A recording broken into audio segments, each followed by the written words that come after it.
Hi, welcome to Mr. Dyer's Musings. I'm Mr. Dyer, and today we're going to be taking a look at a personal hygiene kit. Stay with me.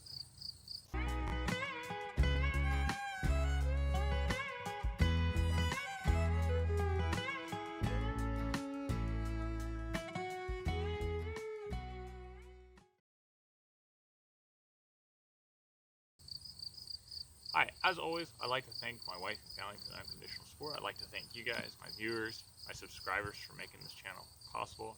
I'd like to give a special thank you to my patrons today, especially Mr. Herdecki. I think I said your name right. He sent me this, and it's going to be a center of several upcoming videos.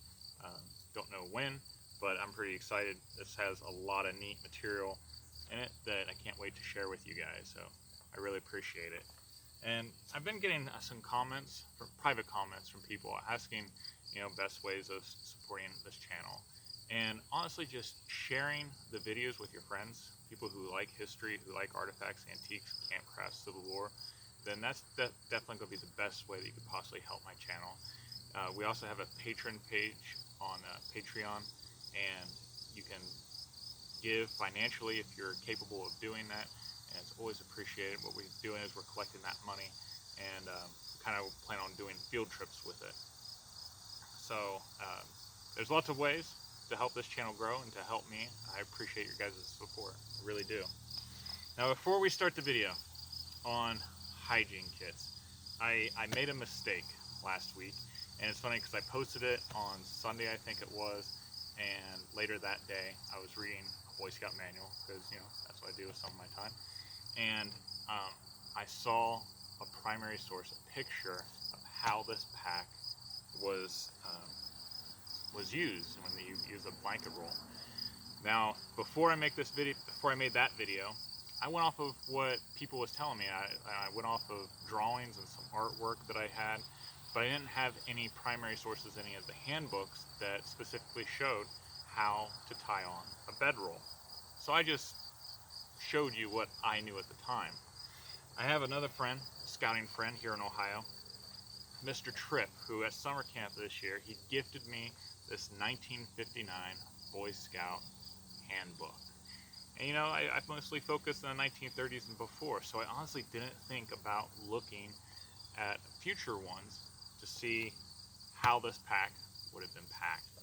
And on page 243, clear as day, there it is, a picture showing how the bedroll was attached. So as you can see, it's just two separate ropes on the sides, then you have your middle rope. And all you do is you use your D-rings. You start one rope, going through the D-rings, you crisscross, go under, and bring it up. So you have a flat, an X, and a flat, according to the handbook. So that's what I have here. And I didn't show it last week, but I did talk about it, how the bedroll, you would use your tarp or your ground cloth, and you would wrap your bedroll up. That way it stays nice and dry, and your blanket's not going to get sopping wet. So I appreciate your patience. I hope you forgive me.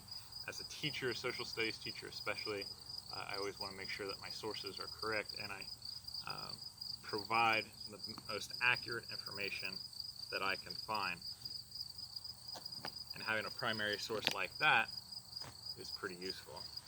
One of the benefits of doing it this way is when you're on a hike and you need to drop it, your pack, and you need to get something into it really quick, you untie the bottom flap, you lift that up, and you can just kind of either push your bedroll to the side, to the front, or to the back, and you have access to the flaps, so then you can untie them.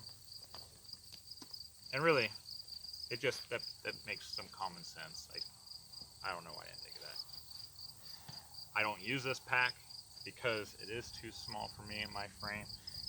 It's mostly just a collector piece, and I let my kids use it when they want to use it for campouts. So there you go. That's how you lace it up according to the 1959 Boy Scout handbook, primary source. Okay, so I'm going to put that off to the side. So today we're going to talk about personal hygiene kits, because Scout is clean after all. Now the two kits I have here are from the late 1930s and what I think is up to the 1950s. They both have the New York logo. They're both made exactly the same. There's just some nuances with coloration and stamping. It's a little bit different. It's pretty ingenious kind of little design. I think they probably got this idea from the US military, because there's a lot of World War I kits that are very similar to this. You have the two brass eyelets up top here, so you can string it up and you can hang it. Then you have 1, 2, 3 pockets down the front. And you have 2 larger pockets on the side and a smaller pocket in the middle. Then you have an open pocket in the bottom. On the backhand side, there's a slit here, and that's where you can put your hand towel. So I have one here. Now this does not have original items, and it's designed more for our current times. So the top part is big enough for a deodorant. You got a comb for the middle. If I don't have a toothbrush that's short enough to use on this, but your toothbrush would go in here. The Boy Scout catalogs did sell like plastic toothbrush holders, foldable toothbrushes, and metal toothbrush tubes, which are really popular. Little tube of toothpaste, a hand brush. Now this is a soap container, so your soap doesn't get all your stuff wet. In the bottom pocket, I have floss, and I have a mirror. And on the back side, stuffed inside, I have my little hand towel for me to keep clean.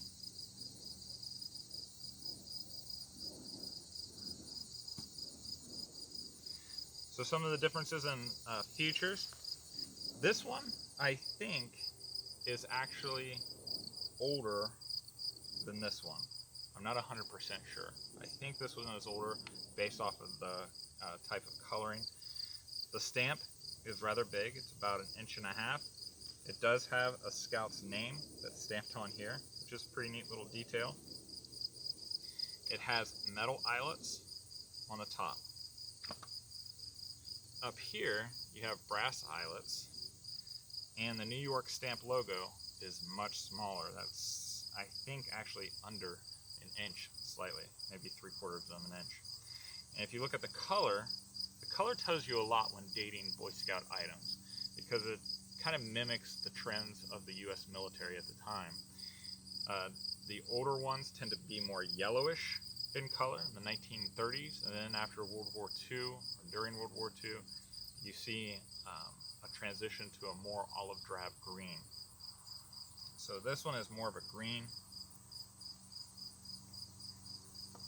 and this one is more of a yellow. And even the shading is a little bit different. This one's a little bit lighter shading than this one. But honestly, I don't know which one is older. Like I said, they're the exact same pattern. You can put them on top of each other. This one here is a little bit wider than this one. The flaps on this one are more rounded. The flaps on this one are more square. Well, let's take the toothpaste. So the toothpaste fits in here rather loosely. The toothpaste tube and this one is rather tight in comparison.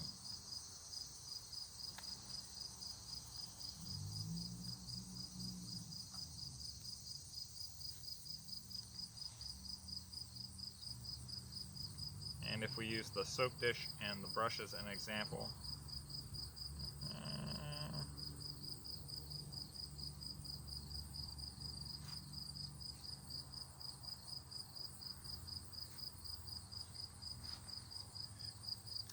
This one's deeper than this one, as far as the pockets go.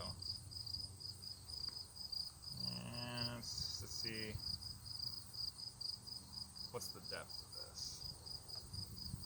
So this goes to the very, very top of the tube.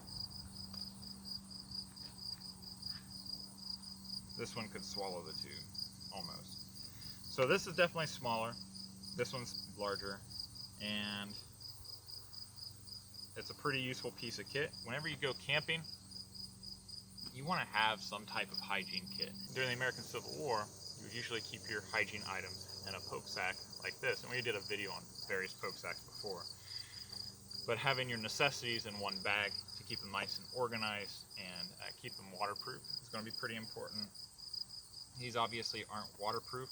It's made of a twill, which is very durable, same kind of material that my pants are made out of, but it's not a canvas. It's just a really great, useful piece of kit. If you have a story about using these kits, please share them below. Last video, I loved hearing some of you talk about how you pack your pack, how you use the roll, things like that. Those kinds of stories are really valuable to me as a person, but as an educator, but also as a scoutmaster. I like taking the stories that I hear from you guys and sharing them with my troop. That way they can kind of understand the lineage of the same steps that you once took. If you have a preferred method of carrying your hygiene items, leave that below too. I hope you guys have a wonderful week. Give a kiss and hug to your loved ones, and take care.